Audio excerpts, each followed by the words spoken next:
Jeff Kitson says, a moment of silence, please. My boats are now all tarped and or moved inside storage for the upcoming Michigan Great Lakes winter. Think spring 2025. Well, our show today, we're going to be thinking spring 2025 because we're going to be thinking warm weather anyway, because we've got James Pleasance live from BDA joining us. He's right there on the end of our line. He'll be with us in a moment. Welcome, everybody, to show 779. Let's get this one across the proverbial starting line.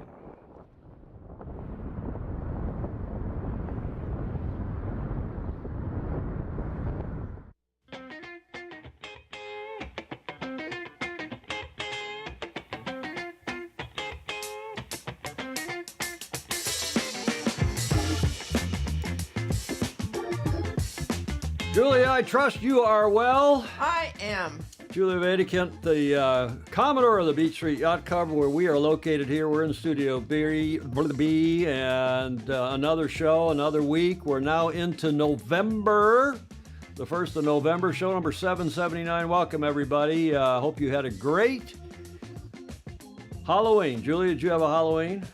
I had a Halloween, but out of costume. Did you have any trick-or-treaters at your door last night? Not at all. We got a lot of folks on here already. Claire Harrington in Greenwich, Connecticut, the esteemed Vice Commodore of New York. David Pricey down in Sydney. Graham Sweeney up in cold Shetland, Scotland. Alan Long in northeastern Ohio and Cleveland area. Pedro Foiling Sailor down in Sydney. Rick Bannerow in Indian Summer, southeastern Connecticut. Peter Worcester, Little Compton, Rhode Island. Alistair Murray, Mr. President, now emeritus of the Australian Sailing Federation, what is now Australian Sailing. Sean Hogan watching in Sydney today, out of the hospital and back at it. Nice to see you on, Sean. Gordon Smith, good evening from an autumnal and windy Denmark. Fritz Mueller in Miami, and on and on and on. We mentioned Jeff Kitson at the top as our 12-meter countdown, wind-down intro video, courtesy of Gary Jobson and the 12-meter Association. We'll wrap that up. Julia, this was a popular Halloween costume. Did you see this? I did. Trump man, the Trump garbage man. Did you have that costume? I wish I had, but I didn't. You didn't? No. Are you going to vote for him, or it's okay? We don't want to talk about politics on here. We're No. not about elections, knowing who's voting. But I hope you all had a very good Halloween. It's already, what are we celebrating today, Julia? All Saints Day? It is indeed. Well done. All Saints Day, All Saints Day. Also known as All Hallows Day, or Hallowed Day, has deep roots in Christian tradition. It began as a way to honor all saints, especially those without a specific feast day. That's us. That's us. You're sainted, Julia, to be sure. The idea took hold in the early centuries of Christianity, but it wasn't formalized until much later. Pope Gregory III made it official in the 8th century. He dedicated a chapel in Rome to all saints and set aside a day for their celebration. This day initially focused on martyrs, but it expanded to include all saints over all time. As it should. I didn't get a finger wag for that mispronunciation, did I? Yes, you did. We didn't see it. I had not cut to you when you did it. If you're down under, where it's the 2nd, they're celebrating All Souls Day. It's a little bit different deal, but it's a frequent All Souls Day tradition is to visit and tend to the graves of your loved ones. Some cultures do this at Easter. Some cultures do it on the anniversary of deaths.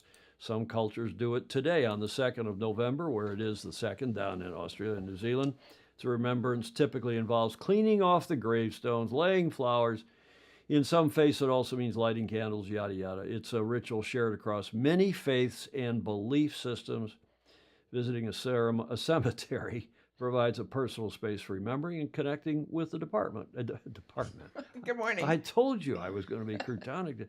So that's it. It's now down under, at least. It will be here tomorrow. It will be that All Souls Day. Now, in the Latin countries, especially in Mexico and most of Latin America, all of Latin America, and to a degree in Spain, you know what they're celebrating today and tomorrow? The Day of the Dead. The Day of the Dead, Dia de Muertos, or De los Muertos. That is it exactly. Today on the 1st of 2nd, it's a big deal. It's a lot of fun if you've ever been in one of these festivals, and I have. This was Mexico last night and tonight. Actually, this is a video from last year about what Mexico City will look like tonight. Mm-hmm. Mexico City came alive last night, you could say, as hundreds of skeletons paraded on the capital's main boulevard as part of the Day of the Dead festivities.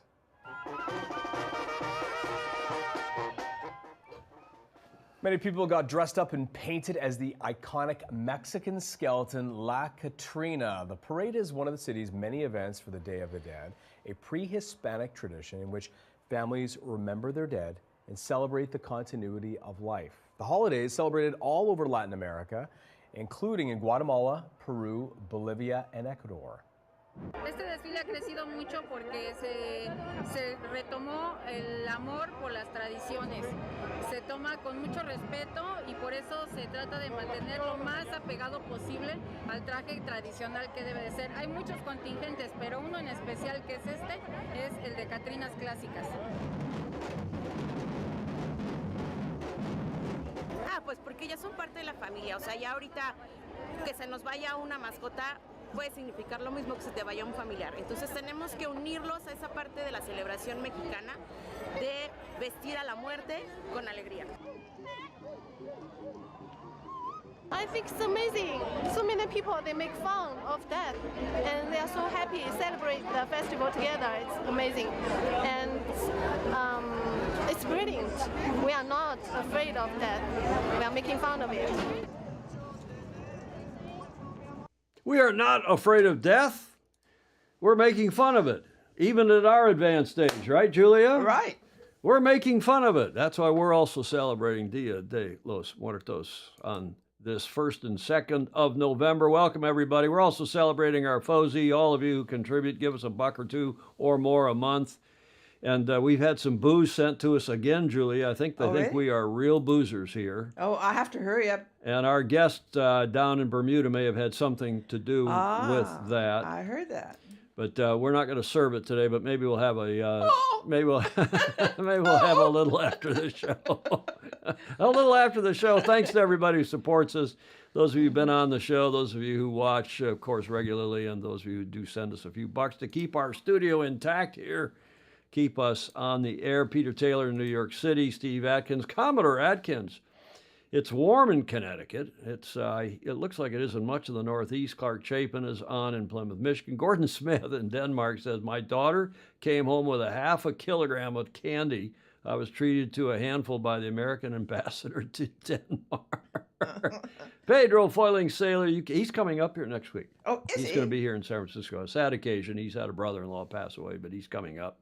Oh, good. Do we get to see him? I hope we do. I think we will. Great. We're counting on it. I've just been back and forth with him a little bit. Maybe have a cocktail over at the YC. Good. Seattle is soaking wet, Stingray says. Well, it is. It's this time of year. And Alan Long, Steve Atkins, Day of the Dead. We don't want to know how you vote, just as long as you do vote, Graham Sweeney is saying. That's true. Jeff Kitson, meanwhile, maybe a bit political. With a recent non-sailing CEO change, I rejoined U.S. Sailing this week. Well, we're going to have something to say about their new president and the board. By the way, Julia, I've already liked and shared, Clark Chapin said. Yes, and that's a good reminder to all of us to do it now. Indeed. Indeed it is. Hawkinson, if nothing else, the opening sequence of Spectre was something. What's Spectre? I don't know what that is. Okay, well, enough of all that. I heard from, there's so many comments. It's cocktail time in northeastern Ohio, so we're going to get to that. But again, thanks to all of you for your support. If you want to support us, patreon.com/join/sailing illustrated. One FOSI note, Julia. Do you know these gentlemen? Hint, that's the go ahead. Oh, I know the right one. The right one? Yeah. That is Dr. Hamish Ross. He's at the Northern Club last night. The Northern Club is a beautiful dining club, social club in Auckland. New York Yacht Club had reciprocal rights. Really? Yeah, with the Northern Club during the 2003.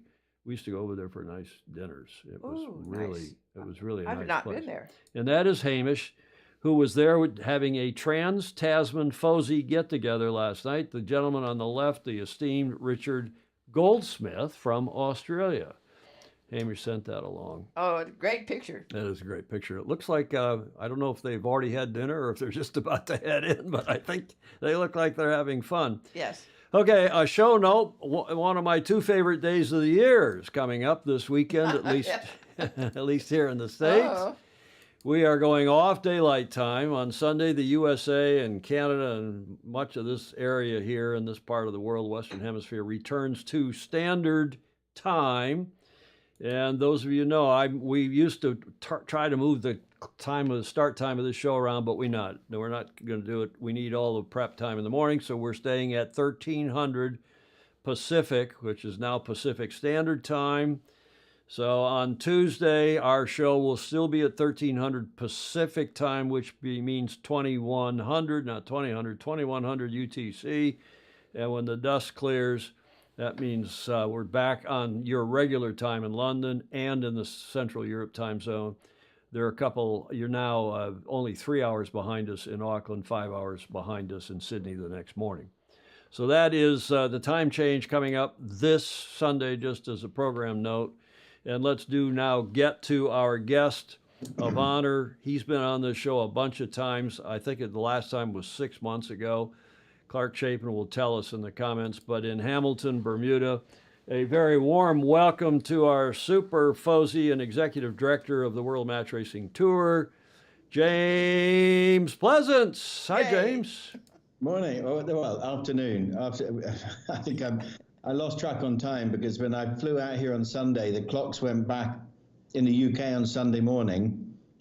And I fly back on this Sunday, and the clocks go back here. So I have no idea what. But I can tell you the sun's still up, and there are some very graceful IODs racing through the window in Hamilton Harbour just in front of me. So as we roll through the day 3 schedule here at the 72nd Bermuda Gold Cup. So yeah, it's fun to be here. Started on the 28th, and it runs through Sunday?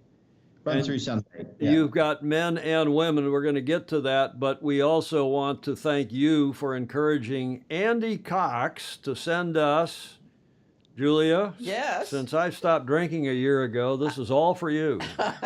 A Dark and Stormy. Now, what, you have the ginger beers. Huh? The ginger beer is yours. Well, no, I'm not going to drink gin. That's sugar, but it's great. I'm going to miss it. You're going to drink it, Julia. Oh, okay, I will. Just to show the flag.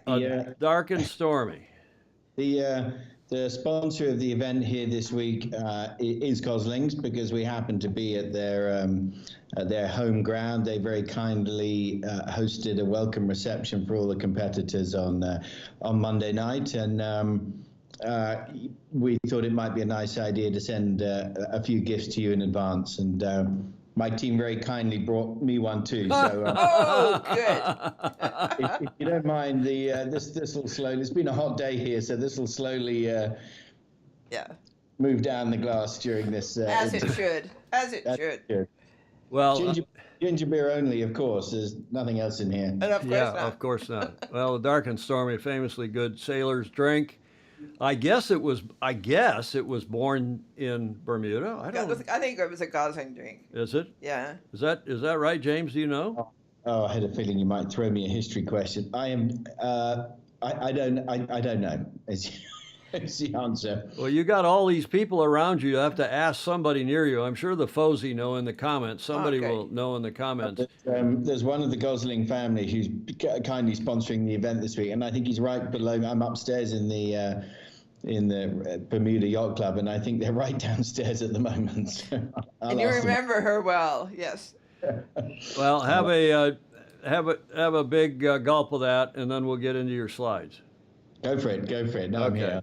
Quietly, yeah. Okay, so from Goslings we go to the skipper's list. We previewed this actually on Tuesday, but you got a great group of sailors, both in the men's division for the traditional Gold Cup. Chris Poole, Yanni Berenson, Eric Monin, Gavin, Nick E.J. Cole, David Hood here from the U.S. from down in Long Beach, and Kelsey Durham, who's the local from Bermuda.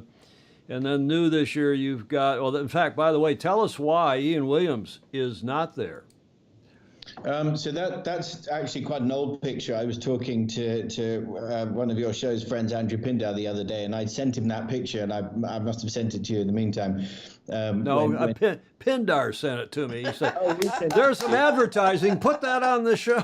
Right, of course. Always good for a logo on screen. So that was well, if Andrew's online, he's going to remind us what year it is. But that's I think Matthias Rahm from GKSS as well. So we're probably going back early 2000s, one of his early Gold Cup events. But as you may have seen, he was drafted in as coach for the Ineos Britannia America's Cup team by Ben Ainsley, and was hanging out in Barcelona. And I managed to be down there for a few days and caught up with Ian. I said, "Are we going to see you in Bermuda?" But at the time, they didn't know how the Cup final was going to pan out, and it was only a few days after the end of the Cup that this event was starting, and so he didn't want to take the risk, and so that's why he's not here this year. But he will be at the Tour finals back in Shenzhen in China in the middle of December. Okay, we're going to talk about that too, but in the meantime, let's look at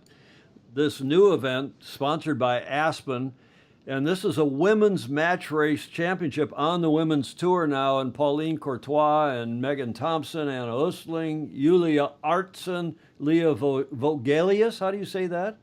That's right, Vogelius. Vogelius, who is from Denmark. A couple of Danish. Lots of good Danish competition in match racing these days, women and men. But Christine Moritzen, also from Denmark.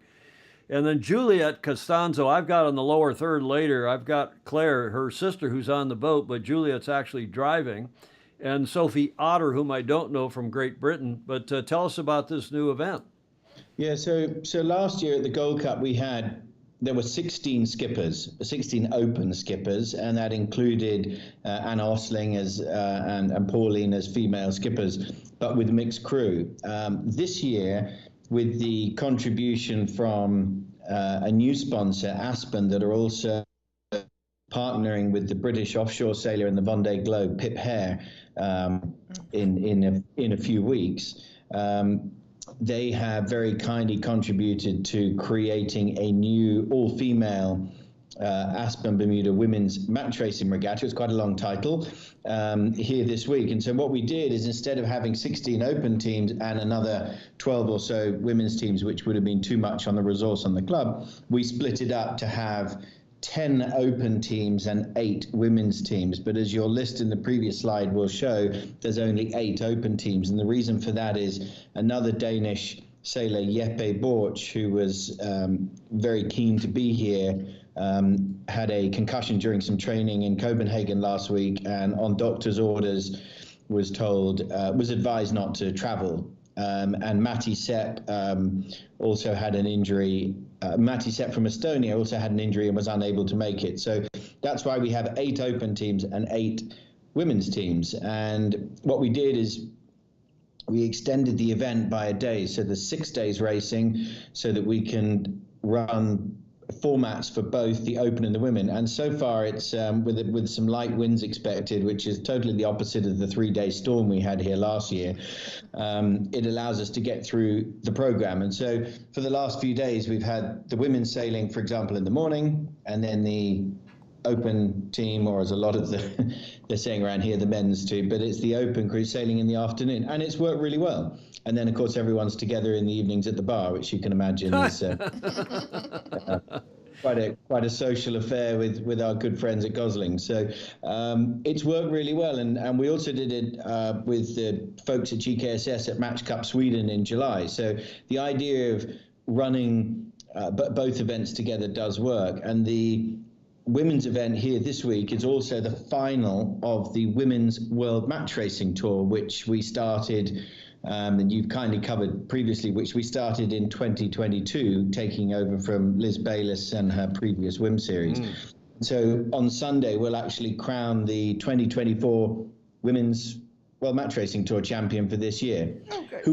Who has technically already won, but let's save it till Sunday, because we need to have something to say on stage. Well, you've got these 2 Danish teams in the women's. Too bad Jeppe Borch is not there, but Denmark, Håkan Håkansson is saying Denmark, even though it's a small country, now has the two largest capitalization companies in Europe, Novo Nordisk and Lego. I did not know that. So that's interesting. I wonder if we'll see an America's Cup team in their future, because you've got great match racers, great sailors, great Olympians. Yeah, How's Christine Moritzen doing?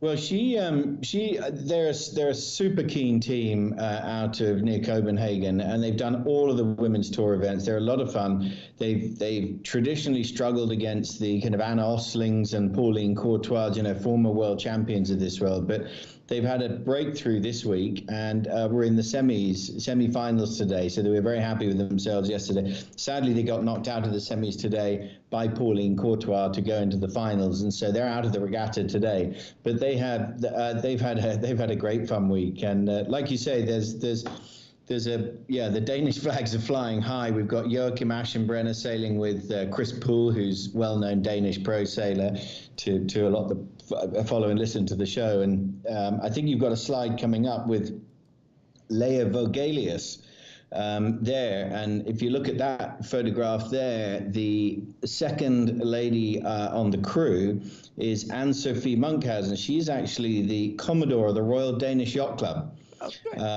Not only a female Commodore of the Royal Danish Yacht Club, but also competing in the event. And this year at the Royal Bermuda Yacht Club, they also have a female Commodore. So it's girl power here this week. Girl power. Yay. Julie is happy about that. That's what the Spice Girls say anyway. Girl power. Well, you got a tight, it's a couple of comments here. And not just from our biggest fan of Denmark, who, of course, is a Brit living outside Copenhagen, is Gordon Smith. Leah's team is called Team Katnacken DK, yes. Yes, correct. And Anna Ostling is there, a perennial winner on the match racing circuit and beyond, a hell of a good sailor, sailing with her team Wings from Sweden. How's she doing? They are in the finals. They beat Leia Vogelius today, so it's an Anna Osling and a Pauline Courtois finals this weekend, two former world champions. I should add the Wings team just came hot from Barcelona, where they had founded the Women's and Youth America's Cup, the Swedish Challenge Cup, before Artemis then got involved and in the management of the team. But those ladies were really involved in setting up that team, and they've done a huge amount with young women in sport and schools this year, and actually were nominated as World Sailing Team of the Year. So if you haven't done yet, and you still can, please vote for them, because it would be great to have a match racing team win Team of the Year. Yes. While we're on that topic, I didn't bring it in to today's show, but I noticed that one of the nominees for Yachtsman, I guess it's Yachtsman of the Year, is the Italian skipper of their NACRA 17 team, whereas the crew was not nominated. And, the two of them have dominated that class. So we'll talk a little bit about that, but that doesn't seem correct to me. What do you think? Well, I did read something about that this morning. I have to say I don't know enough about it, but it did seem a little strange. Yeah. If they're sailing together, that they wouldn't be recognized together. But I'm not sure I know all of the details, so don't quote me on that. Okay, well, let's go to a couple of the other women. Megan Thompson, who's been also perennially at the top. She from NZL, New Zealand. And I have in the lower third Claire Costanzo, but it's Juliet. It's her sister who's actually steering this event, and Claire's crewing. Why the change? So I think in that picture, I think that's Claire on the main sheet on the boat in the right-hand picture, and Juliet. You can see holding the tiller, because that's the quirkiness of the IOD. If you look at Megan Thompson's the boat in the foreground, you'll see the main sheet's operated from behind the skipper, and it's the quirk of the IOD as much as we love them. But they've put a team together from Sydney. They're from the RP Royal Pittwater Yacht Club, and they're going by the name Easy Tiger Racing this week, as well as Cole Tapper, who is competing in the open event. And Cole's also come straight from Barcelona as one of the helms from the Australia Challenge in the AC40 in Barcelona. So as I was saying to him in the bar the other night, he's gone from 50 knots to 5 knots. And the first few days, I think, was a bit of a culture shock for him, because I think firstly he was looking for a steering wheel and then foils, neither of which he could find. Took him a few days, but actually they did really well. They were second or third in the round robin, and sadly been knocked out of the regatta. But they've done very well. Yeah, he's a favorite of ours because we know him from Gulf Cup now for years. So we'll give him a cheer nonetheless. It's just been apparently a week of varied conditions, fabulous conditions. There's a shot from a couple days ago, a beautiful overhead, obviously. That may have even been, I think that was even either this morning or yesterday afternoon, because the first few days we had some pretty sporty conditions for some of the teams. Oh, there you go. Yeah, that was a particularly good incident. That was actually 2 matches. Those 2 boats colliding there are actually sailing in 2 different matches. I'm not even going to begin to explain how they got there. I have about a 20-image sequence of that, which Ian Roman managed to capture if anyone's interested in it. But suffice to say, if you look at the boat on the right, if you look at the shape of the mast, you'll see it has a pretty good-looking banana shape to it, and that rig had to come out and have a bit of TLC. So the IOD maintenance team here worked through the night to get those 2 boats back on the water. The boom, one of the booms on the other boat snapped clean in half, but the rig survived. And, you know, bless these teams, you know, some of these teams had never been to Bermuda before. They've never sailed IODs before, and they get hit with a 20 to 25 knot breeze. It was full on first few days. Fantastic stuff. Yes. Fantastic stuff. So let's talk about the what you call open, what I would call the men, but it is open. We get that. And the veteran is back, and he sailed at the Worlds last year in December in China, and he's back on the circuit. He was at Congressional Cup, and that, of course, is my old America's Cup mate, Gavin Brady, world number 5 now. He's moved up in the rankings, I guess. Or is that right? Has he moved up? I don't know exactly where he is at the moment. I'd have to check. But no, he came back. Last year, he called me and said, look, you know, can I try and get back on the tour? And I said, well, of course you can, but you've got to earn your way back in, which he did. And he went and did some of the tier 2 events on the tour, got enough points, got to the finals, and podiumed at the tour finals last year. So, you know, they're a serious. He's come back, you know, with good resource. He's been, and I think what's been great with Gavin is he did I think a week or 2 week training with Megan Thompson in Annapolis last week. And so it's great that he's not only to get back into match racing himself, but also share his knowledge with some of the other teams. So that's been great. But how's he doing? You're into the now. Do you have the finals coming up tomorrow in both the Open and the women's? Yeah, he's been knocked out. Oh, he has been. Okay. Well, give him my regards. He's not in the. Yeah, he was doing okay, but no, he hasn't made it all the way to the top. And you said Cole Tapper got knocked out. He's ranked now number 4 in the world match racing ranking. So Cole, having never been to Bermuda, having never sailed an IOD, but done a lot of match racing, coming straight off the plane from Barcelona, ripping around the bay there at 50 knots, came straight into the round robin and finished up 3rd in the round robin behind Johnny Bernson and Chris Poole. Wow. And ahead of Eric Monin, who's done this event for 20 years. So those guys, it took them a day or so to figure the boats, and they were fast. You know, they did really well. And then they just, I think experience got from some of the elder statesmen at the event this week got the better of them. But they put up a really decent battle. Well, we've been watching him for years at Gulf Cup, and he's not only obviously a hell of a good sailor and a great representative of his country, but he's also a terrific guy. He's just a very bright, attractive, articulate guy, as most of these sailors are. And how about Eric? I don't know, of all this group, he's the one I know least well, but he's now into the finals as world number 3.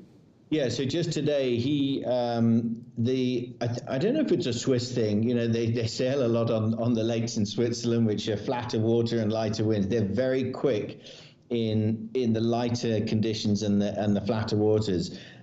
He sails with his family on board. He has his wife Uta sailing with them on board. They have their young son here and family. There's a complete entourage of Monins that arrive at most events these days, particularly here in Bermuda because it's a nice place to be.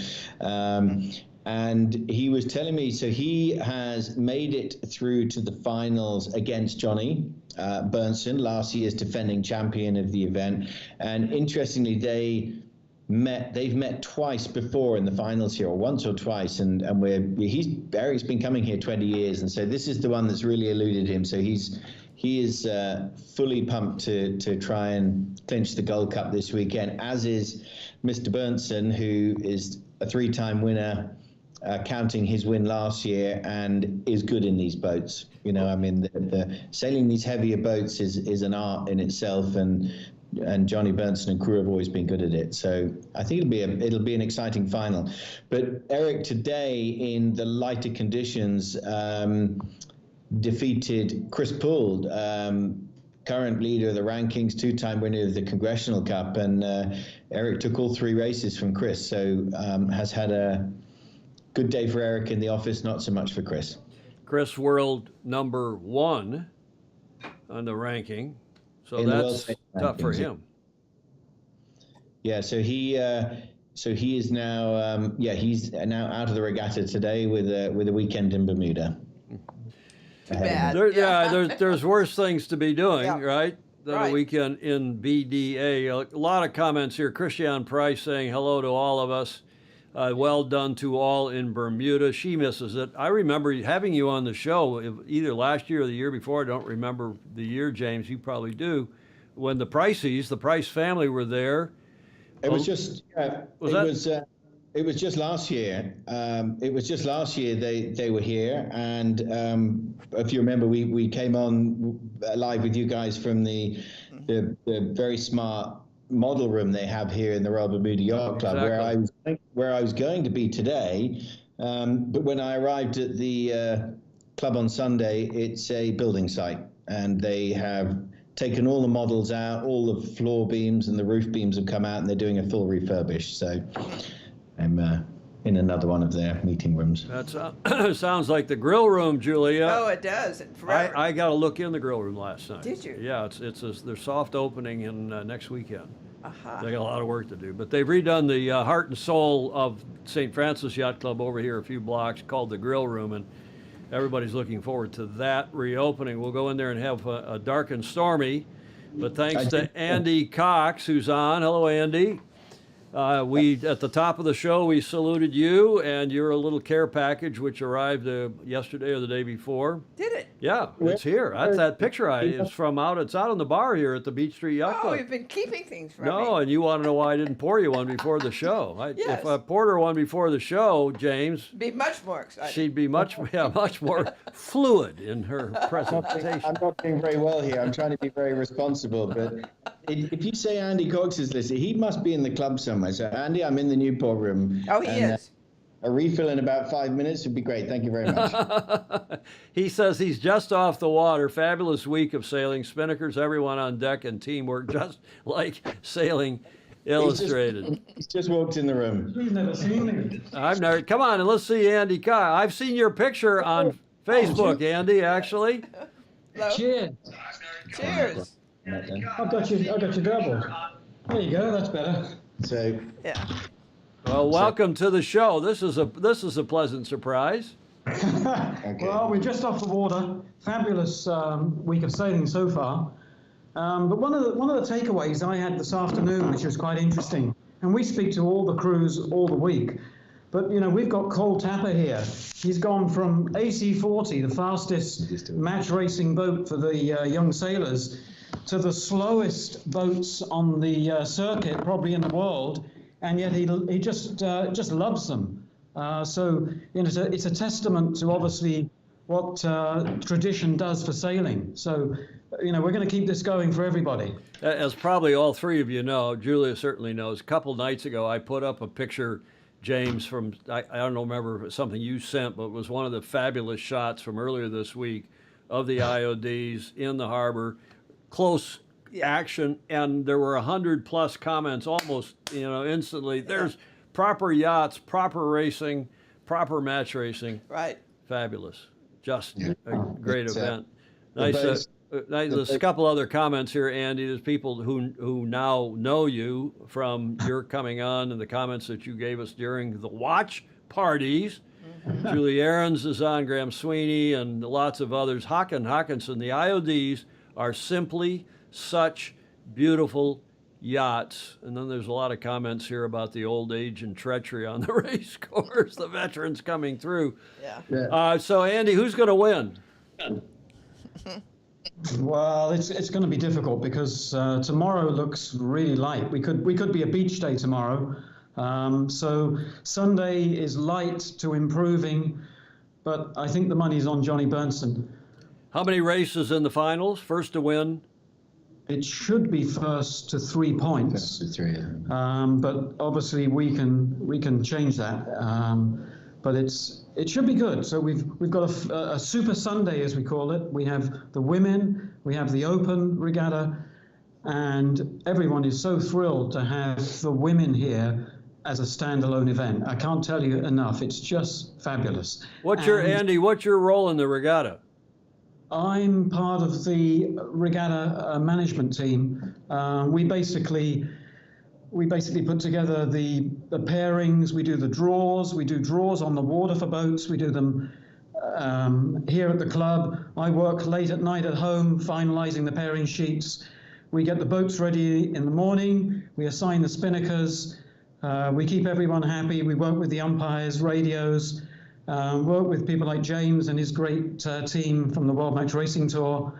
And other than that, we're here to help all of the visitors. He's very modest. He's very modest, Tom. He's a former Commodore of the Royal Bermuda Yacht Club and was very instrumental in bringing the America's Cup here when it was here. So there's a lot more than his work on the regatta this week. But he's been out on the barge all day. I don't know if those that know the event, they have a big floating barge with 2 big outboards on the back, and then the switch over between the races, the IODs come alongside the barge, which is an art in itself to be able to stop one of those boats. But Timmy Patton, who's been driving that barge for plus 30, 40 years, Correct. knows exactly how to do it. There's more fenders out the side of this barge than you can throw a stick at. So it's a real art to watch them do that. So yeah, and the skipper on board, as James was saying, Tim Patton, he presents an award every year to the skipper who has been the most gentle to the barge for the whole week.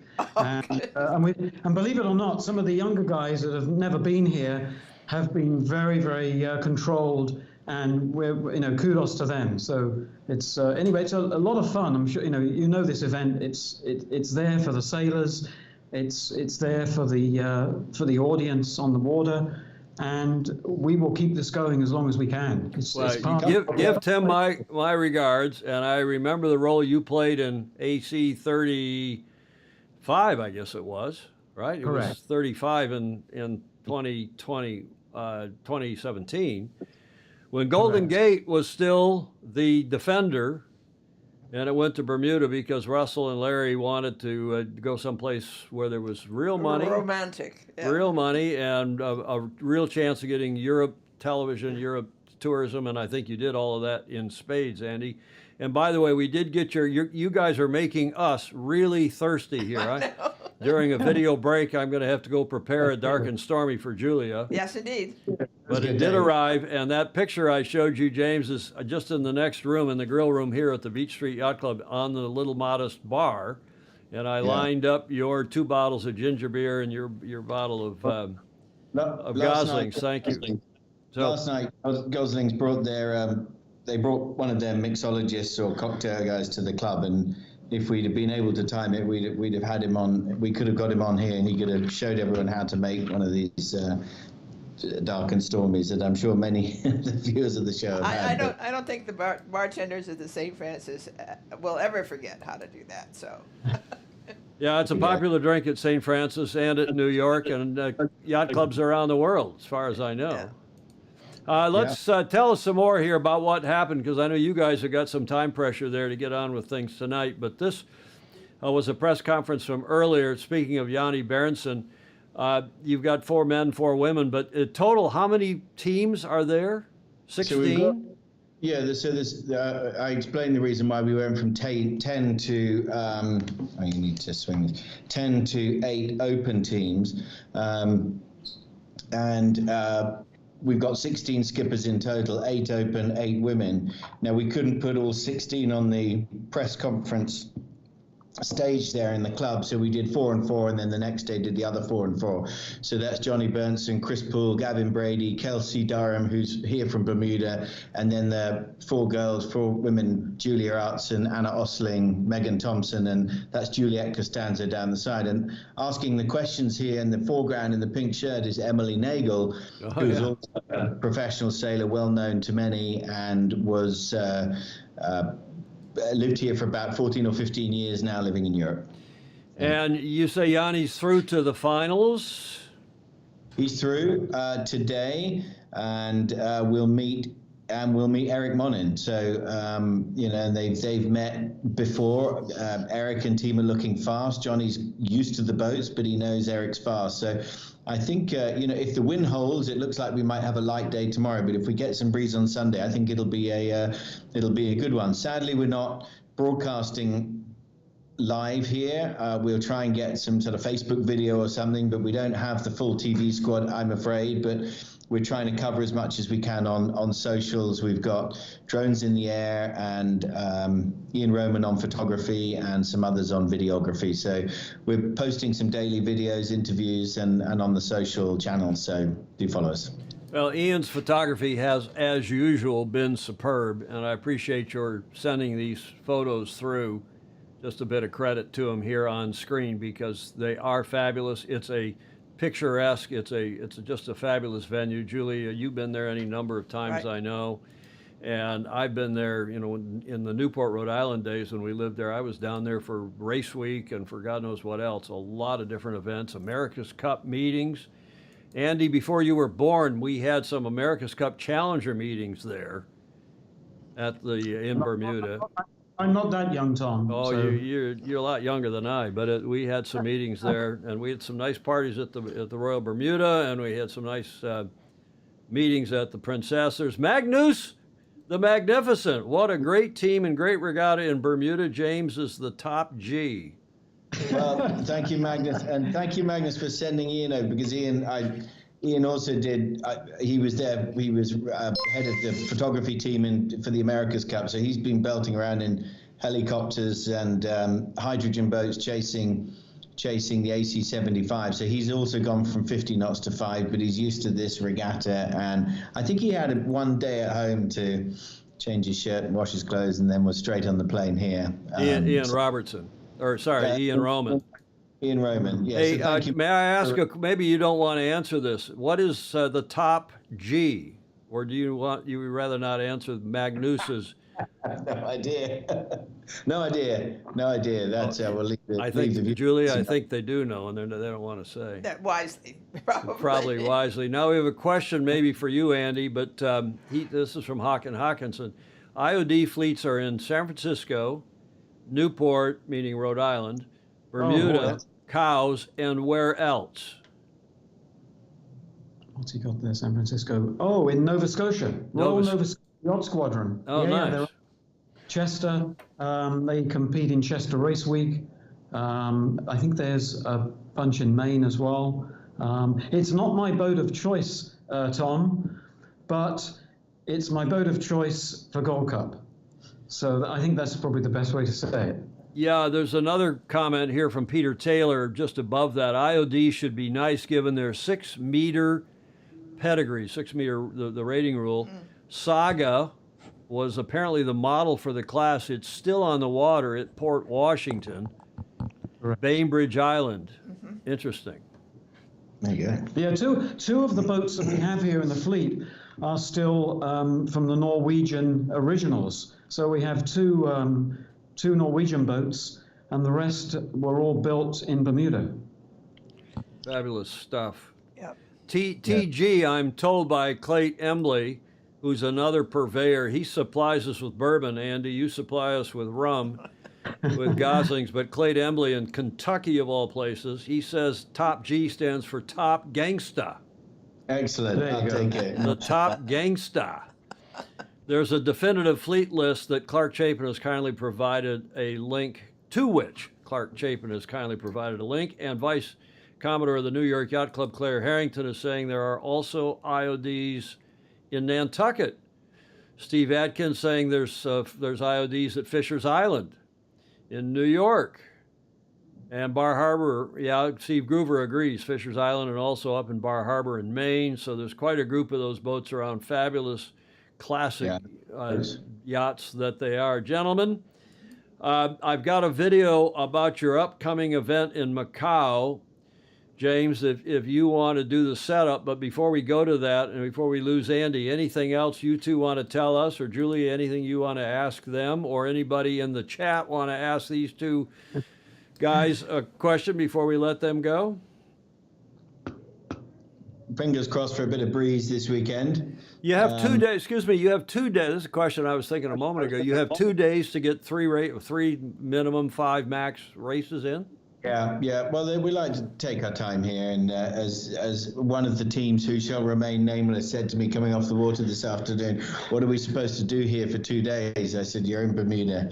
You know, I'm sure you'll think of something. And for the Australians, and if the prices are watching from down under, when I asked Cole Tapper, I said, "You guys on best behaviour this week?" He said, "Absolutely, our coach Jordan Rees is not with us, who normally keeps that team in check. So I'm not responsible for anything that team gets up to either."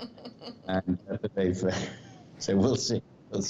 Okay. Well, Bermuda Tourism, the sponsor of the event, love it because they all get to go and spend money in the bars and restaurants. So it's a win-win for everyone. Andy, anything else from you before we let you go? Tom, it's a pleasure to see you and Julia, of course. And we'll continue to watch the shows. And in fact, just a shout out to my wife, Sonia, because I know she's watching this from home, because she just sent me a message. And she said, the World Match Racing Tour is taking up the entire show. So I'm sure you well, at least the first 48 minutes of it, that is true. Tell her to ask to forward this show to all her friends, where she can do that. Julia, the promoter. She's the marketeer, as you can tell. Of course. Anyway, it's great to see you guys. I've got some cleaning up to do, but wish you all a great weekend and see you soon. We'll be thinking of you when we enjoy a cocktail. Yes. A dark and stormy. Cheers, Andy. James, let's go to this last video. You've got a new event in Macau, in China, coming up. When is that? Is that in January or? Yeah, so we've got the, not to be confused with the tour final in Shenzhen in China, which you kindly covered last year. Big difference this year, we're pushing it to 16 teams, up from 12 teams last year, and that's going to include 2 wildcard teams from China, because we're helping the CYA, Chinese Yachting Association, and the Shenzhen Sailing Federation to develop some sailing and particularly match racing. And they've been putting together some teams, and Lily, I can never say it, Lily Zhu, who has been involved and may well be at the event in one way or another. So now, did you know, in fact, we got a report coming up, his usual report from John Emmett, from Lily's husband. Did you know that, and he says this in his report today, that Lily has taken up match racing, and she's quite enthusiastic about it. Well, that might have something to do with her maybe being in the being around us with the final in December, which would be great. So that's the final in Shenzhen, and then kind of off the back of our developing, and promoting the tour in that region, we have struck up a new relationship with a group in Macau, which is equidistant from Hong Kong. It's just across with a different ferry, and they have an annual event, the International Macau Regatta, which has been going for some years, and we are going to, for the first time, add the Macau Match Cup as a new event on the World Match Racing Tour in January from the 8th to 12th of January. So quite a quick turnaround. Hoping my family will be all right with that, but we'll be home for Christmas and New Year's, and then pretty much straight out for what will be the first event of next year's tour. And before you ask me where all the other events are going to be, I don't know yet because we haven't finalized the calendar, but we're working on it. Well, speaking of your family, your wife and daughter are on, Sally and Izzy. Here, there's a comment from them, James' wife and his daughter, loving the show, with a little anchor and a heart there. So you better say nice things about your family. I said my ginger beer. Your ginger beer. Let me play that. That's a nice setup for the Macau video. I've actually, Julie, have you been to Macau? Yes.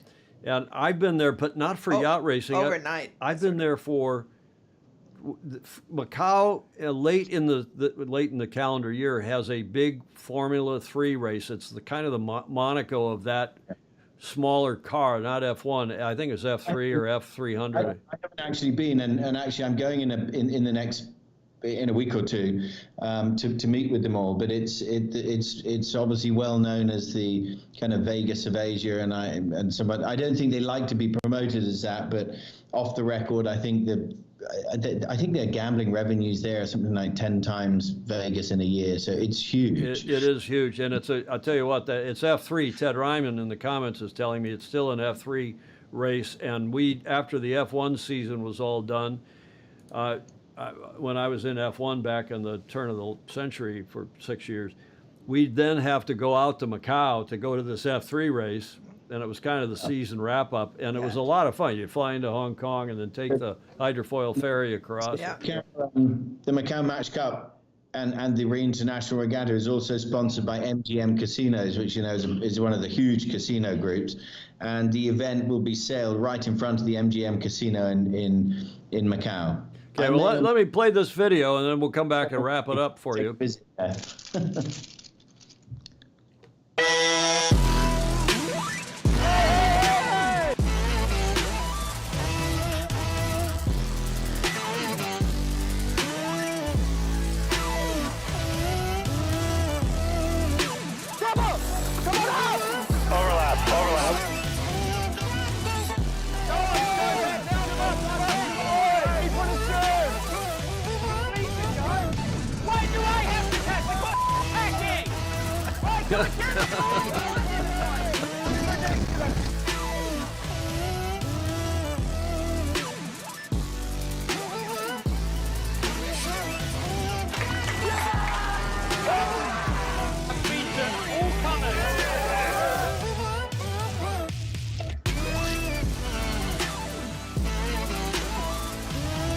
8 through the 12.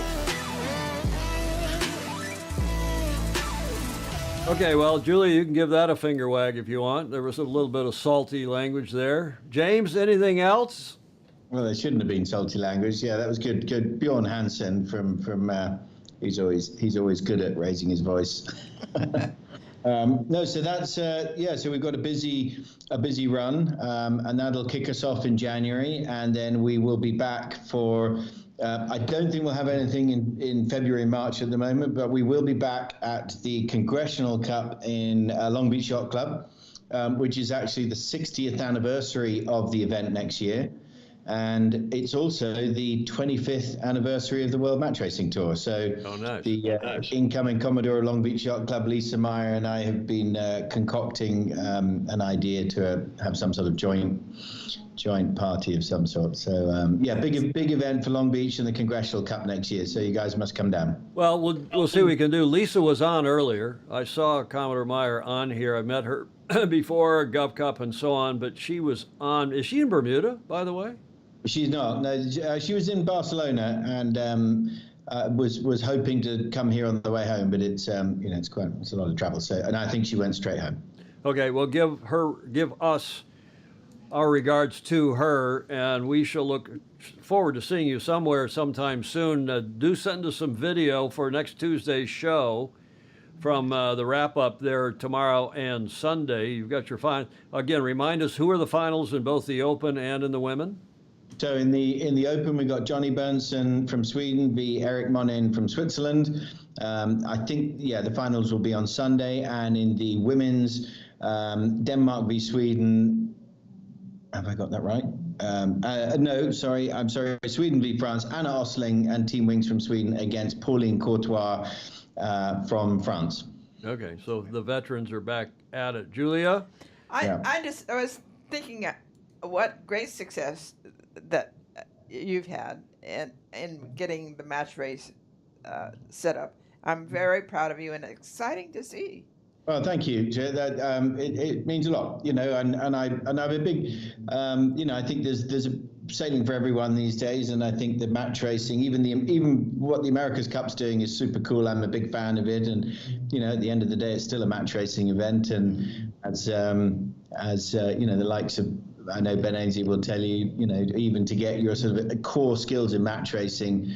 It's good to come sail on the tour. So I think we're going to see a lot of new teams here. We've also got some of the women's crews we've got Liv from the Team New Zealand, Emirates Team New Zealand here this week as well. Liv Mackay. Liv Mackay is sailing here this week. So it's been great to have them straight off the back of Barcelona. So yeah, we're doing what we're doing. It'll be good. And we'll have some new events next year, which I'm not announcing yet, but we're working on it. Okay, well, come on the show and announce them here first. I'll check in from the casino and MGM in Macau. You can tell me when to stop when I pull them. Okay. Thanks a lot, and thanks for promoting Andy and bringing him into the show, but for promoting him to send us a bottle. Julie will really appreciate that. I will. That's from us to you, from the folks at Gosling's, from us to you. So yeah, enjoy. Take good care. A final comment from Magnus the Magnificent, who says, good way to wrap this up. He's saying, WMRT is so relevant today. Bravo to James. Oh, he's a good man. I better buy his book. Hey, we've got his book here. Yeah. Both of us have read it. Right. And I get his book because it's a good one. If you haven't, we'll promote it. We've been promoting. I haven't promoted it in a while, but it's a good one. There is no second. And do have a look. I have some very long airline flights coming up, so that's going to be a good companion. So. Okay. Well, Julia, anything else?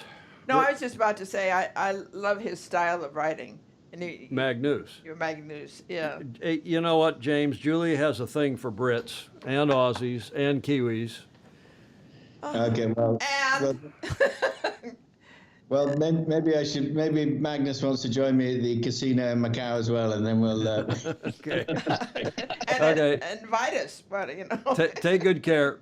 Okay, thanks. Thank you. Okay, ciao for now. See you soon. See you soon. Okay, Julia, that was fun. He's always fun to have on. He's right off the top of his head. He has the facts and figures. Yes, it's great. It puts us to shame how good he is, right? Indeed. James Pleasance, the executive director of the World Match Racing Tour, live from the Royal Bermuda Yacht Club, where they are doing not really the final event yet. They've got then the big World Championship is going on in China in December, and then they kick off next season in Macau in January. So we'll be looking forward to that. Magnus, thank you. Stingray, thank you. There's a new name. I'm not sure how to pronounce it. Mr. Nielsen or Ms. Nielsen, Bjarne Patel, Nielsen. James have really made an amazing job both for Open and the women's, bringing match racing back worldwide in such high level once again. Thank you. It is a gentleman, I think, judging by the picture. Thank you, Mr. Nielsen, for that comment. Nice to have him on. Julia, let's go to John Emmett. Speaking of Emmett, because you'll see, as I said a moment ago, his report is about match racing and about Lily, his Golden Lily, his Olympic medalist wife and superb sailor. She's getting into match racing in a big way. As she should. I do think it's the most fun. And John is singing the virtues in this about match racing. Have a look. In his coaching corner with John Emmett, his regular submission to Sailing Illustrated.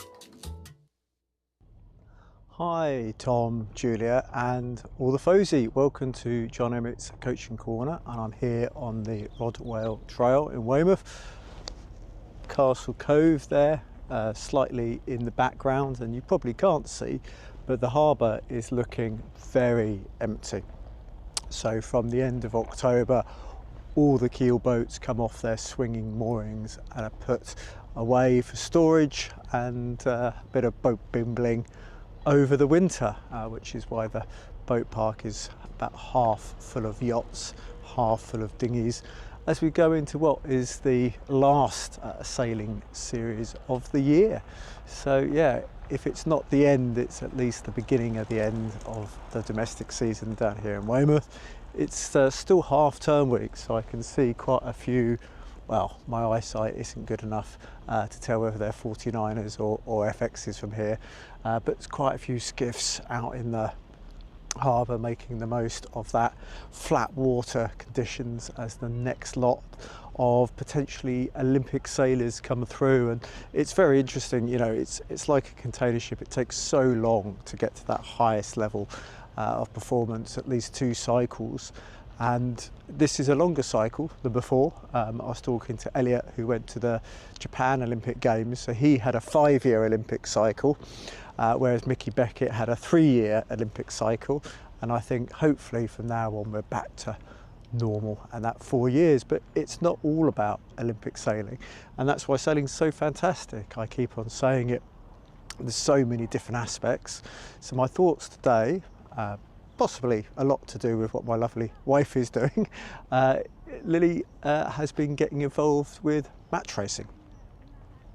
Match racing is a very particular part of the sport, and I think probably as much as, you know, medal racing at Olympic level, that mental side of the game must be so important, because it's literally one boat versus one boat, just like tennis or these sort of games where you literally have an opponent. And I think that's a really interesting part of sailing, because there's so many things which are beyond your control. I mean, you can learn about the currents, you can get good weather forecasts, and you can practice sailing in different boats. But actually there's so many variables compared to almost any other sport which are completely beyond our control. And I think that's why match racing is so fun to watch.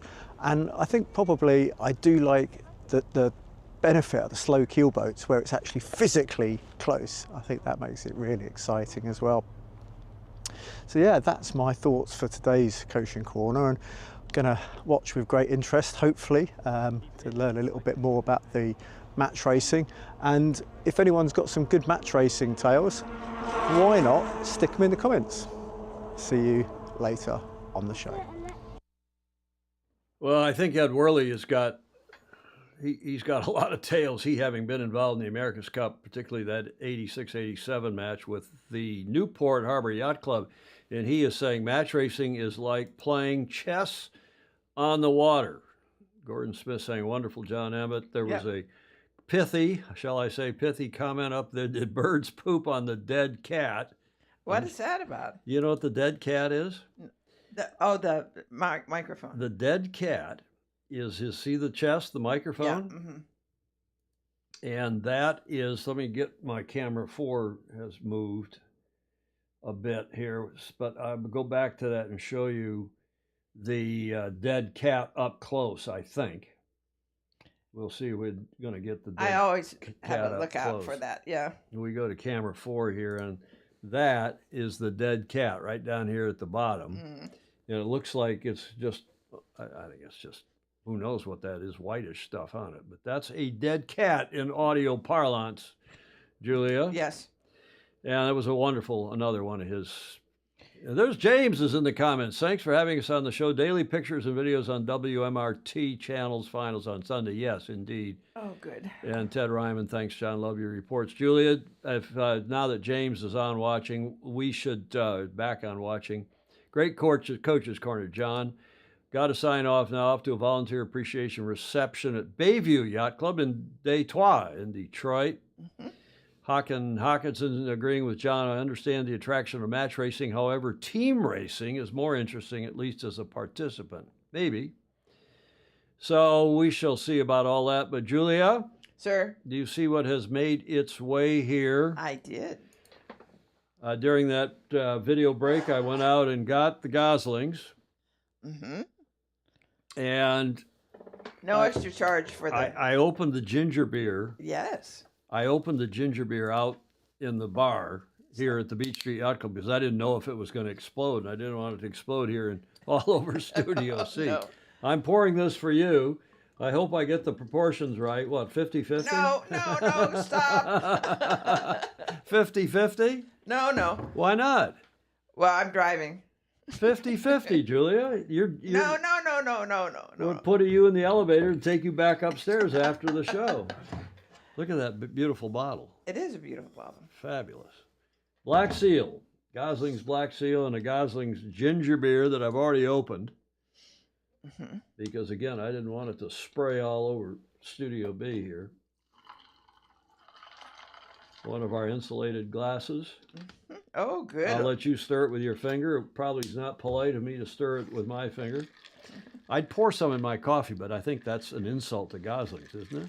No. Oh, yeah, you can't. You can enjoy it anyway. I can't do that. Julia, there's your oh, gosh. Dark and Stormy. Good night.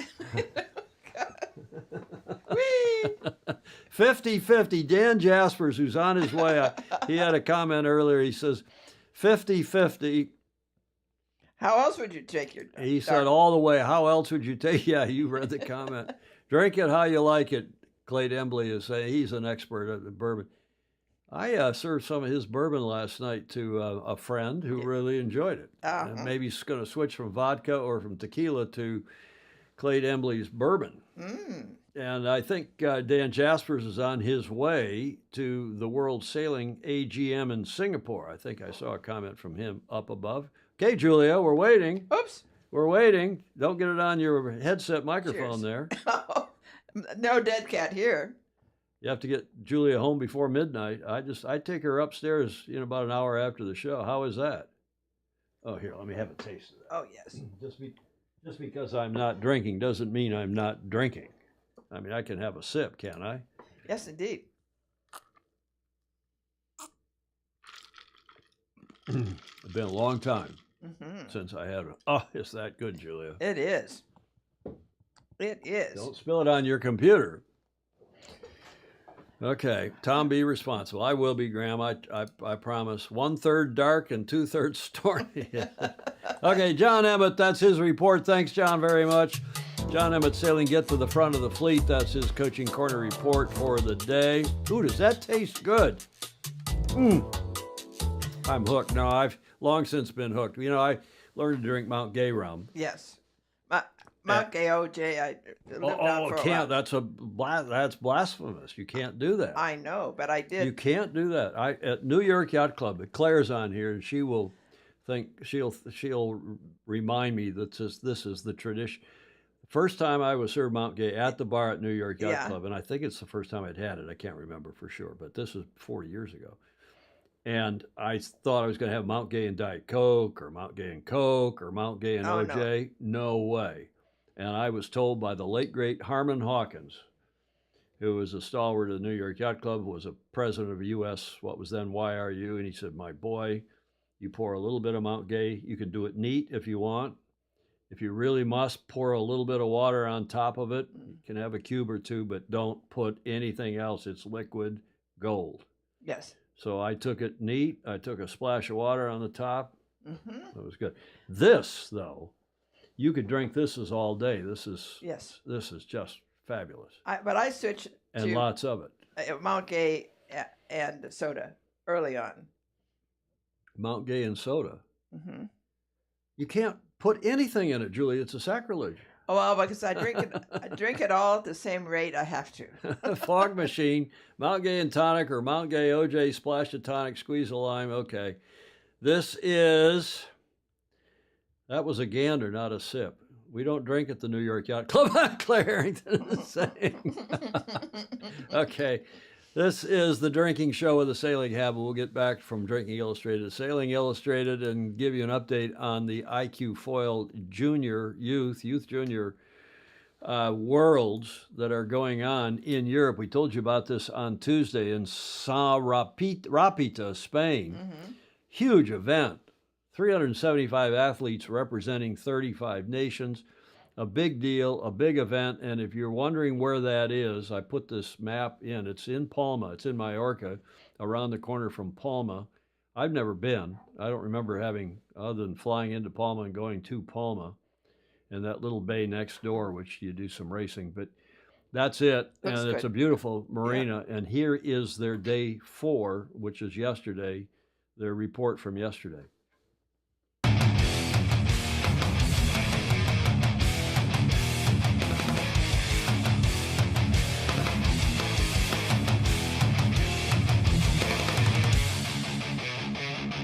Day number 4 at the 2024 IQ4 Youth and Junior World Championships, and it was an epic day as Sarapita blessed us with some medium to high winds. So once again we got underway with some course racing.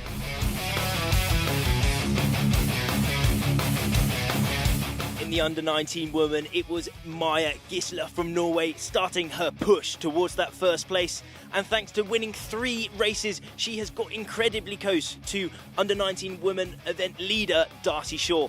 Also impressing was Nella Sadilkova, keeping her 3rd place overall. Yeah, I'm super happy. I have been working really hard for this event, so I'm happy that it's going well for me. Now in this race I was actually leading, but then I went to the wrong side in the 2nd lap. So Maja overtook me, but 2nd place is still great, so I'm happy. In the under-17 woman, it was Alba Klein continuing her domination, winning all but one race. And in that one race, it was Maria Rudovic who managed to win. Yes, it's very hard. The wind is also a sign, and it's hard, but I find I like the course, I like the wind, and it's good. It's fun. In the under-19 men, a big standout was Igor Lewinsky. The Polish rider won 2 races, one of which with an insane lead of over half a kilometre. In the under-17 boys, the top is extremely close, with 4 riders within 2 points of each other. Tomorrow is the last chance for these riders to push inside of that top 10 for those medal series on that last day. So the pressure is on. Join us there to see what happens.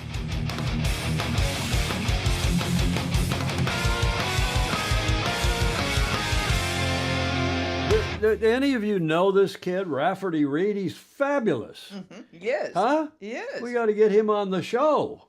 Who knows him? He sounds like he's a Brit. Maybe he's Aussie, or maybe he's who knows what. But yeah, find out who. We need to find out who he is and try to get him. Oh, we got a big black square there in our screen, Julia. Mm-hmm. I did not. I have to watch all these videos when I'm preparing the show, and I have to look, and then I trim both the front and the back of it. Not usually not the front, but sometimes. Yeah. Somebody must know this Rafferty Reed. Oh yes, somebody must. We got to get him on the show. Yes. Is this guy a Ninja Turtle? Julie Ahrens is saying, "Don't ever water down good booze, Julia." I agree with that. Don't put anything else in it. Yeah, I know about I don't know anything about I've talked to one friend in Valencia, Claire. She's asking about this flooding. They've lost 150 people, died. And I don't want to sound callous because it's a horrible thing. And a lot of people have died more than usual, but up in the hills, there's a ring of hills behind Valencia and also Barcelona, but behind Valencia. And they get rain. The rainy season is kind of now through February. And they do get some rain. But they've had, in the course of a couple days, they've had a year's or more worth of rain, and the systems just can't take it.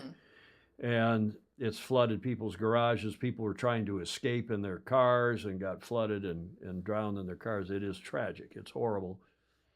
And part of it is it's the same problem that, hey, this is not going to happen, or when it does, it's not very bad, and it's not going to happen to me, so they don't do much about it. And of course, it's one thing to do in the big city to deal with infrastructure problems, but another thing out in these pueblos. And we lived in a pueblo. We were living, out in a little tiny pueblo, and even out there, the infrastructure and the urbanizaciones, there's the urbanizations, the subdivisions, is not nearly as good as the infrastructure in the cities. And Spain is a country of city dwellers. Even the people, they have pisos, they have flats in the city, and even the people where we're out in this suburb where we rented the houses, Hamish Ross and his family and a lot of the Linky and Oracle guys families rented houses out there because we have families and swimming pools, and it was hot.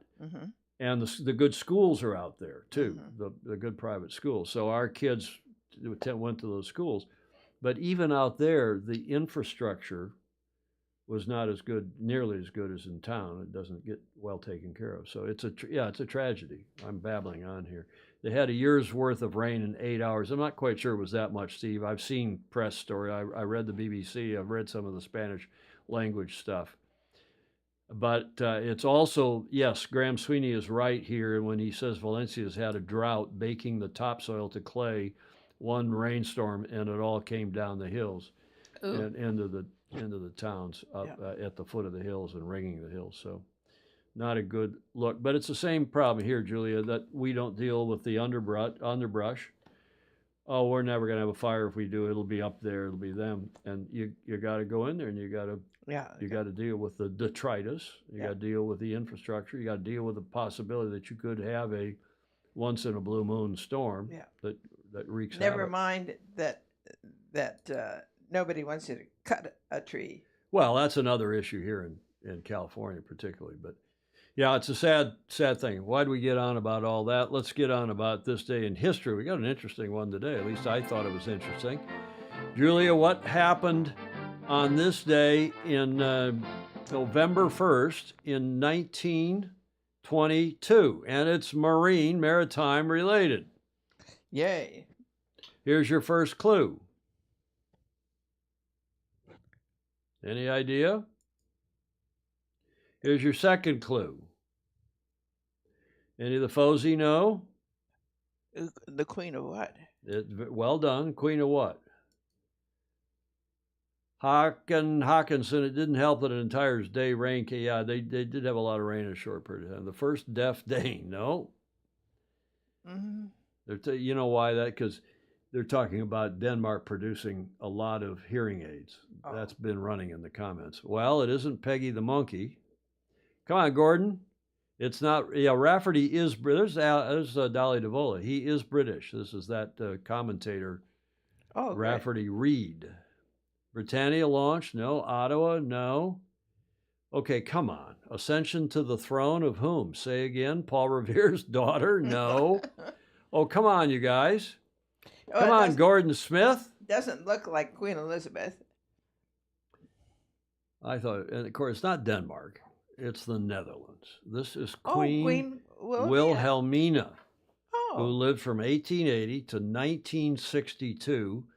She was the longest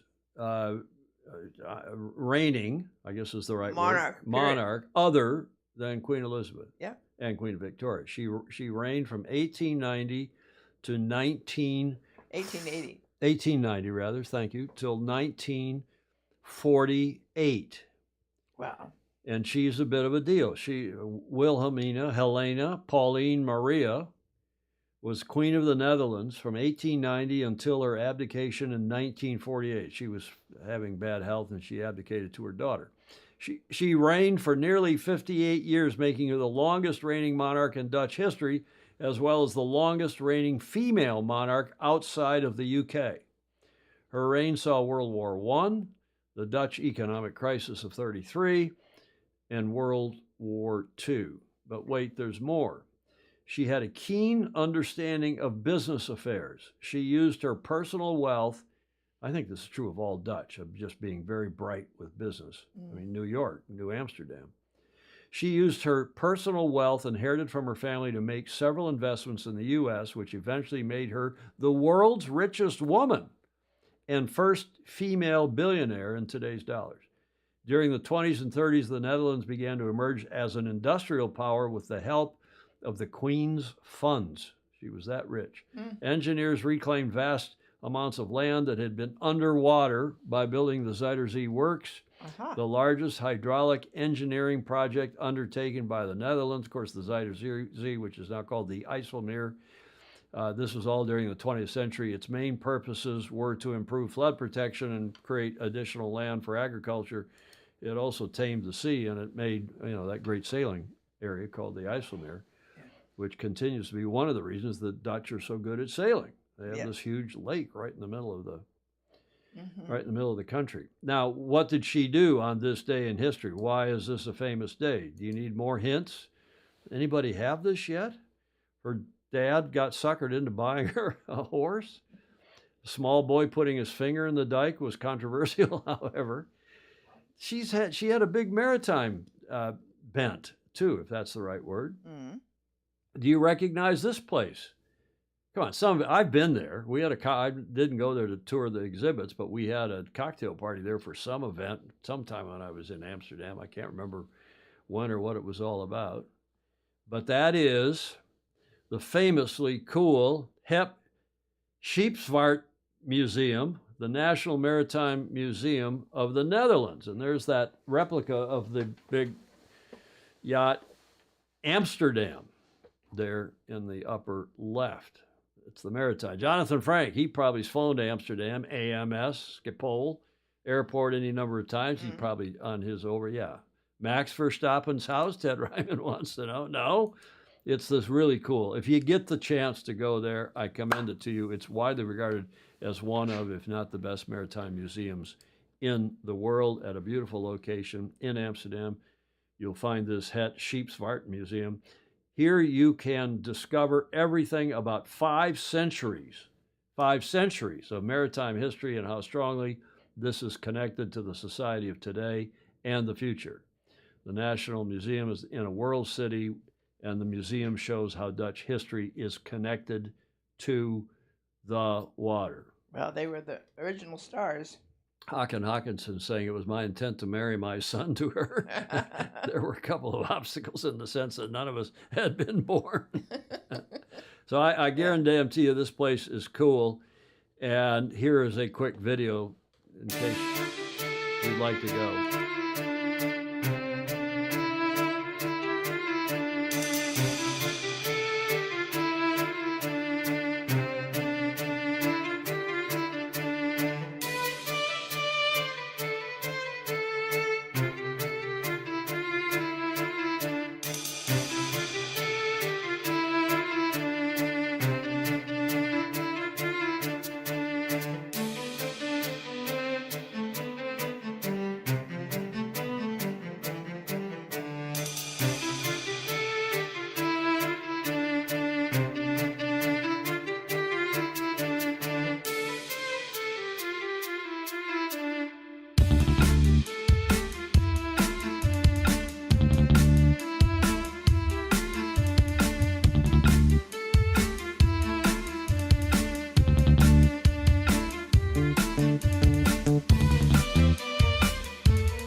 Okay, it ends rather abruptly, but you get the idea. And at least Jonathan Frank, our Renaissance man, who we celebrated on show number 777, gave us those videos from Frankfurt, Germany.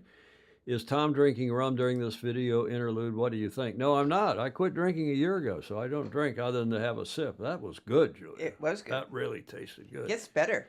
But this, as Jonathan Frank, he must have been to this museum because he's saying it is outstanding. Yeah. I'm not a big museum person, but I like maritime. I like the museum in Greenwich. Yeah. I like maritime museums just to, learn stuff. Yeah.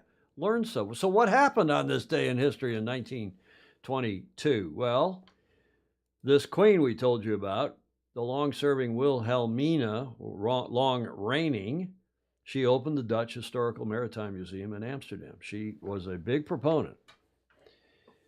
And Jonathan Frank is saying go to the museum and then highly recommend dinner at Café Lucci at the Yacht Club in Amsterdam. Aha. Okay, there's a good personal recommendation from a Fozy, a Renaissance man. Yes, indeed. As we've said about him, that this day in history on the 1st of November, 1922. We got a race starting in 9 days. Let's check in with the Vendée Globe. We've been telling you a little bit about it. It is the 10th edition, starting on the 10th of November in Les Sables d'Olonne on France's northwest coast. And it's a big deal, 40 teams. We've been telling you about it. And here is another video about Wholesome PRB.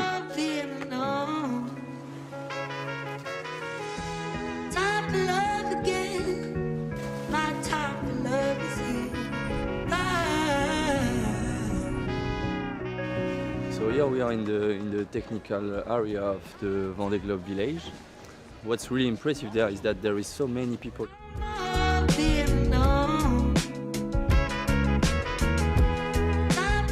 Really happy to be here. The weather is fine at the moment. Fortunately, we don't have so much work in the boat because the boat is almost set for the race. We always have a few things to check every day. Nothing's big. We managed to make some watch for the technical team in order to be fresh for the start of the race, which is Sunday the 10th.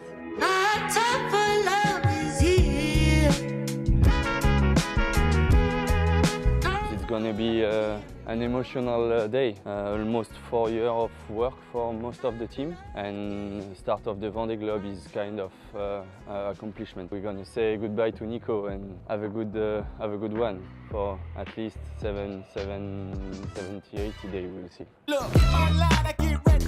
Feeling too trippy, get it cracking like a levy. I'ma show them all how to party if they let me. Keep the countdown and release the confetti. The party don't stop till I get there. Sit aside and the rest in it ain't fair. I've been waiting on this moment. Pour Nico, quand il sera sur le bateau, il pourra se déguiser. Yeah, yesterday we managed to make a little round on the water. The wind was not that strong, but in the end it was good to try the channel because it's going to be intense on the day of the start. So we managed to get some marks just to be sure that everything's going to be fine on Sunday.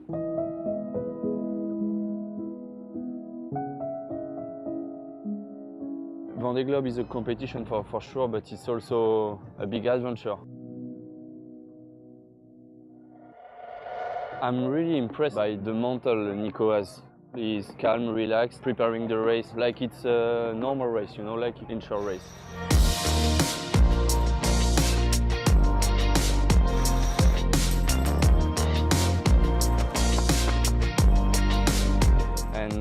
We managed to jump out of the boat because if the weather forecast is not that good, I mean which bad sea state or whatever, we will jump out of the boat. C'est l'aventure. Bonjour Hollywood. Ouais, je vais pas mouiller la tête surtout.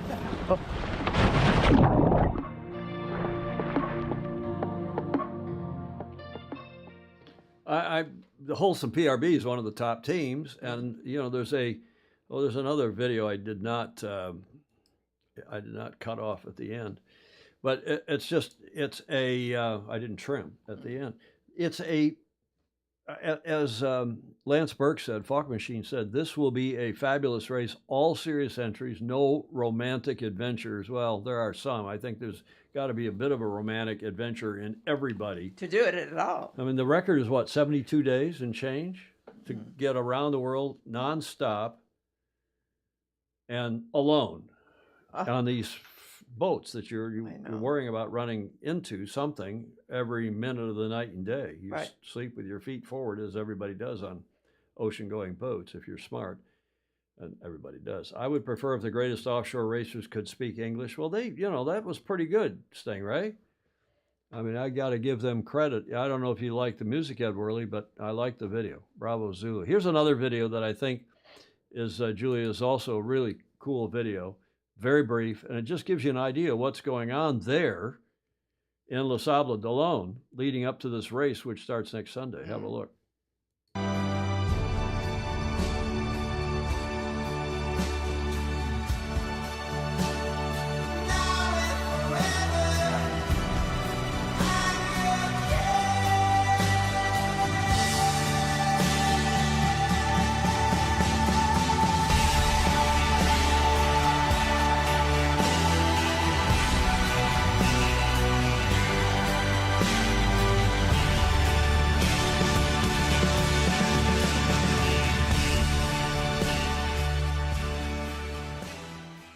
it's a spectacle. It's a it huge is. attraction, and our sport should be so lucky to have this sort of an attraction anywhere in the world.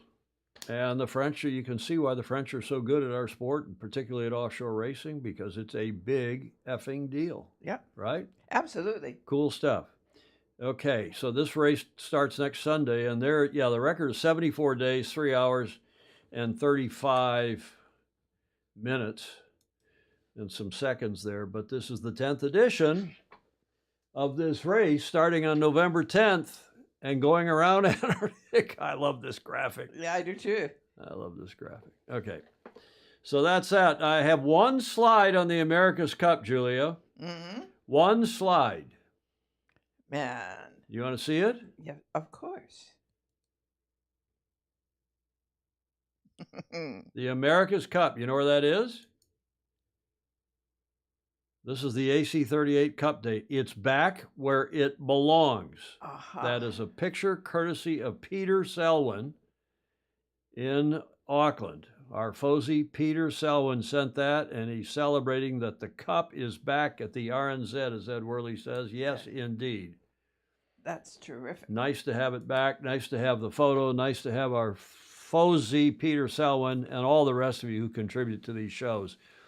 Again, I say how much we appreciate it. That's that box, Julia, that, remember the guy that went in and bashed it back in the, whenever that was? Right. Well, they now have a much better system. They have a system. They didn't have a system at all before. You could just walk in and go look at it. I did that when I went the first time. Now that box, if somebody pushes a button or if somebody gets within X many, I think it's also automated now.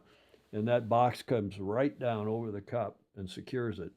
And they can push that button at reception, at the front desk, probably at the bar. Somebody at the bar says, "I'm going to go up there and go get that cup." And I think also it's got, some sort of a sensor on it. So if you get too close to it, it comes down too. I don't know. Somebody will know. Somebody down there, one of our Fozies will know. No, it's not in Manhattan, Jonathan Frank. It's back in New Zealand, and I hope that's where the next race is. Me too. Back where it belongs. That's where the cup is, back where the cup belongs. You see, I'm leaving the Goslings out here, Julia. Mm-hmm. There's a promo for your cocktail that you've got over there. How's that cocktail? Ooh, it's good. You can raise a toast to everybody on here with your cocktail. I will. In your insulated cup.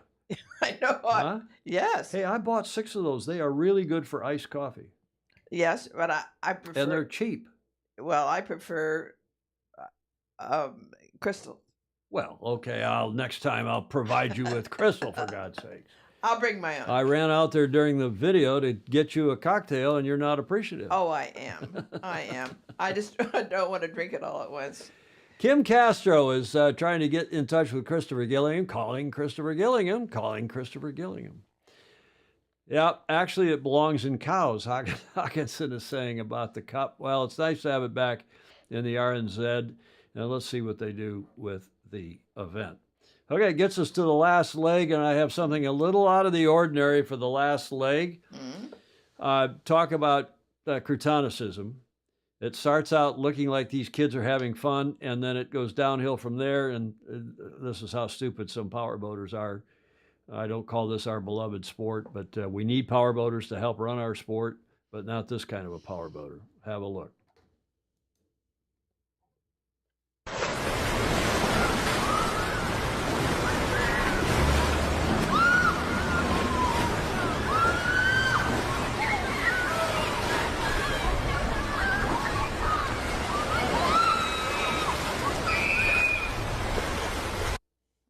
Looks like it's going down the mine shaft.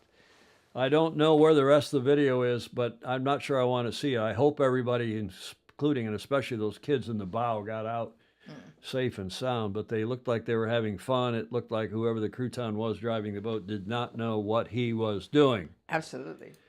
Sold out party at the Squadron for 800 members Friday night. So that was last night, according to Julie Ahrens. It's Saturday morning, of course, down there now in NZ. Anna Berkfast. Hi, Anna. Nice to see you on. Can you explain what FOSI means? It's very simply our abbreviation for Friends of Sailing Illustrated. to which Julia is toasting with her Yes. Dark and Stormy, courtesy of Andy Cox in Bermuda, right? Yes, and our worldwide audience. And our worldwide audience of cool people. Absolutely. Yeah, trim the vessel smartly at the stern. Horrible. Who are these people? They're idiots, obviously. Boneheaded boater of the week. Yeah, just, I mean, that's just disastrous. What a stupid thing. But there are some people who are stupid in this world. The Darwinian Awards. Rick Bannerow thinks that's the Manasquan Inlet in New Jersey. Well, there are some stupid people in a lot of different places, including my home state of Michigan, and apparently in New Jersey, if that's the case. Having the cup in New Zealand is like having your dentures polished. They go for a buff, then they're back in the horse's mouth. Oh, Graham Sweeney, we love you. We miss you. Okay, let's get to the final segment here, Julia, shall we? Your favorite segment. Yes. Whiskey, Tango, Foxtrot, WTF. Hi, Anna Bergquist. The Fozy. You're a Fozy by now, Anna. Yep. Friend of Sailing Illustrated. Hopefully they learned from their mistake. Yeah, Clay Embley, we hope they did. Okay, we're just through the Halloween season. This is a spooky house, is it not? Do you have any idea whose house that is? No. I found this on his, he did not send this to me. I found it on his Facebook page. Yes. Okay, here's whose house it is. I also found that on his Facebook page. Any idea? Any clue? He is a superb photographer. Jonathan Frank's got it. Bannerow's got it. Exley's got it. Yep. Skull to Anna Bergquist. That's my ex-mother-in-law's house, Clayton Hill and Emily is saying. That is Graham Sweeney's house, not Max Verstappen's house. Oh. That is Graham I was gonna Sweeney, say that, our yeah. Fozy in Great Britain, who's now living in Scotland. And what a fabulous picture. and plus the fabulous self-portrait. He says it's the Lucetter house. Is that not your house, Graham? I thought that was your house. The Lucetter house. He's saying. Anyway, I found it on his Facebook page, and I thought, apropos the season, Julia. Yes. The Halloween season, we should run it. In fact, actually, somebody sent it to me, the picture of Graham at least, up in the PIP, in the picture-in-picture, anonymous. They wish to remain anonymous. It's his home. He's saying, yes, that indeed is my home. Oh, amazing. There it is in the comments. Yes. What? Cool stuff. Yep. Okay, next Whiskey Tango Foxtrot. Apropos the season. Polkageists, not... Yeah. Are way more annoying than the regular kind. Polkageists. Yes. Is that good? Yeah. I thought that was funny. It is. As much as we love the accordion and the banjo on this show, poltergeists are not as annoying as the polkageists. Yes. That came from Ed Worley. Good. Okay, then there's this one. Another Halloween special. It's just kind of stupid. I don't know where that came from, but Ryman sent it. And since it was clean, I thought I should use Ryman's cartoon because it was clean, Ted. That was a good one. Alan Long wants to know how many trick-or-treaters did Graham get. He says that house is 217 years old. Wow. I believe that. Huh? I believe that. That is cool. This house is 100 years old. Well, I know it. Almost in 2 years' time, right? Was it No. 1926? No, I think it's 24. Oh, is it? Yeah. The Beach Street Yacht. Well, why aren't we celebrating that this is 100 years old? Well, we should. Okay. I guess the apartment building across the street was 1926. I think that's right. Really? Yeah, when I used to live across it. Yeah. Contrary to Jim Farmer's article, only a handful quit the squadron in protest. That is the Royal New Zealand Yacht Squadron. And financial problems of the club had nothing to do with financial. Well, that sounds like something Vice President Harris would say. Come on, Julie, what did you really mean? I spoke to Vice Commodore about this in Barcelona. Jim Farmer is full of shiza. That's not the correct spelling, but we get what you mean.